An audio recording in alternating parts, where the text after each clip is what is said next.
There's so many things to think about, and I know my decision is important. So I turned to Allwell. I got the information I needed to weigh my options and choose the Medicare Advantage plan that's right for me. Now, I can focus on the good stuff, like enjoying a decade of friendship. Without power once the storm comes through, and it may be days, even weeks, before the power can be restored. Stephen Fabian with information that millions of Americans will need to know over the next several days. Pray for Wilmington, the city that's in the direct path of Hurricane Florence. So we're starting to feel some of the effects from Hurricane Florence. We're right along the boardwalk here, along the Cape Fear River. We're right next to downtown Wilmington. But here's the problem. Check out these water levels. They are really going to rise over the next few hours, and that could lead to some serious flooding. These people aren't buying gas. They're in line for ice, and they're running out of patience. Everybody's been waiting in line for 2 hours. I'm sorry, sir. I'm doing the best I can. I worked 14 hours yesterday. The guests have all left at this hotel. Look, the outdoor furniture has been stored at the bottom of the pool. It's going to be a major problem. The vivid signing for the hearing impaired at press conferences convey the dangers ahead more than mere words can. A Weather Channel animation gives a chilling illustration of how catastrophic the storm surge could be. At 6 feet, when it gets to that level, it is life-threatening. You've got no chance of being able to survive that. And at 9 feet. And this is what we are expecting along some parts of the coastline with this tremendous storm. Floods have already started in some areas, and along with floods, Hurricane Florence will bring power blackouts for as many as 3 million people. These are the power outages that are possible, near 100% for much of Wilmington. All too often. Residents here in the Ashboro subdivision off Dorchester Road are preparing for Hurricane Florence. One risk that's a big concern for this neighborhood is flooding during a hurricane. It's happened several times here in recent years. Homeowners in Ashboro have been stacking valuables high or hauling them away just before Hurricane Florence begins impacting Dorchester County. Many in the neighborhood have already experienced flooding this year, as well as during the historic 2015 floods and during Hurricane Matthew. To try to mitigate the potential flooding from the storm, the Homeowners Association began draining the neighborhood pond over the last few days. Biggest thing that we've done is drain the lake. We've pumped about 8 million gallons out of it so far with a dam that's kind of faulty, so we've had a lot of people working to try to get the dam up. And Jesse said he thinks this neighborhood is as prepared as possible.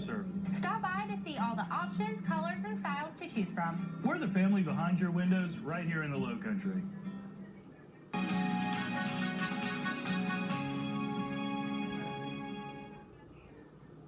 Now, Count on 2, live and local in the Low Country. This is News 2 at 5.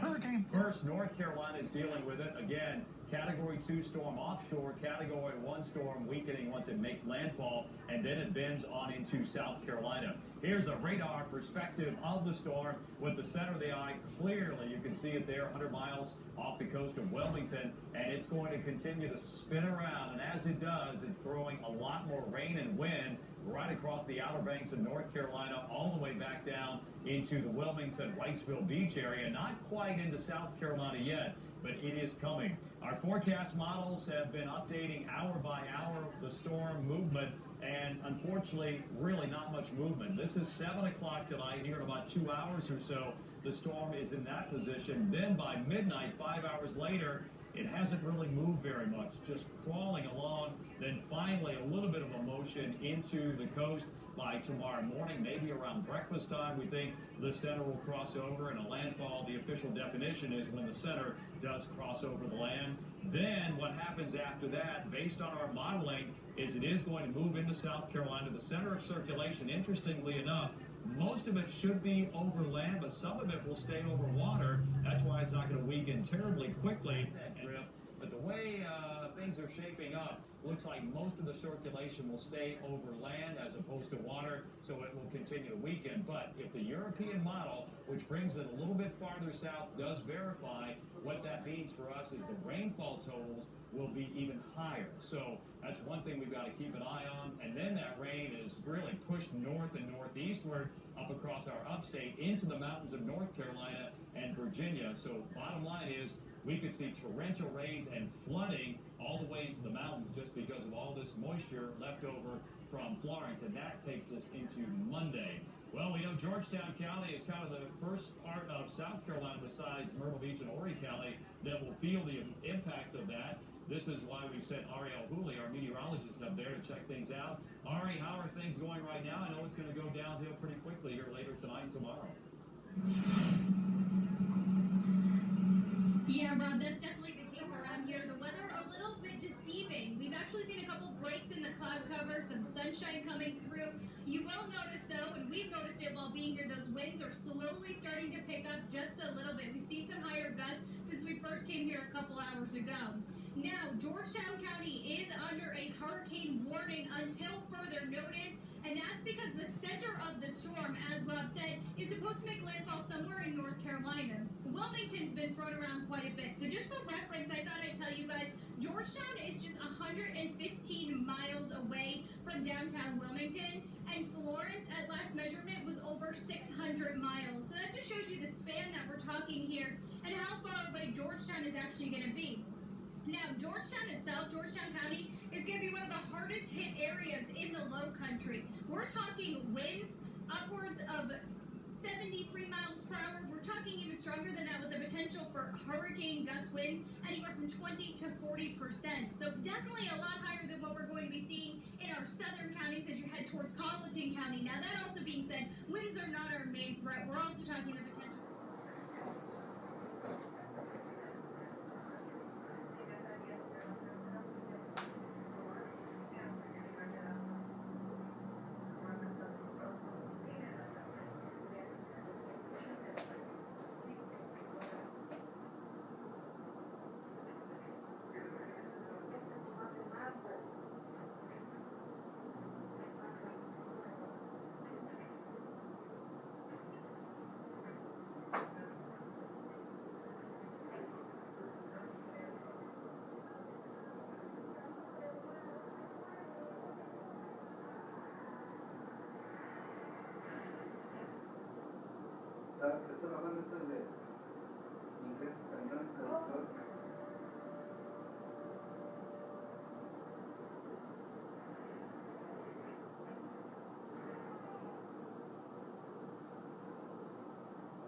For a 2 to 4 foot storm surge, what they're really worried about, historic and catastrophic flooding that could take over 2 to 3 days. Just west of us, 5 rivers meet together. They possibly could all crest at record levels. David, back to you. Tom Yamas in Myrtle Beach tonight. Tom, our thanks to you and to our entire team covering this hurricane, and we're going to have much more later in this broadcast. But in in the meantime, tonight, we do move on to the other developing stories this Friday evening. President Trump's former campaign chairman, Paul Manafort, flipping, and now tonight cooperating with Robert Mueller, entering into a plea deal with the special counsel, pleading guilty to 2 counts of conspiracy to avoid his upcoming trial. In court today, Manafort promising to cooperate with, quote, fully and truly cooperation. Court documents adding he would cooperate on any and all matters. What could this mean for President Trump? Here's ABC's Chief Justice correspondent, Pierre Thomas.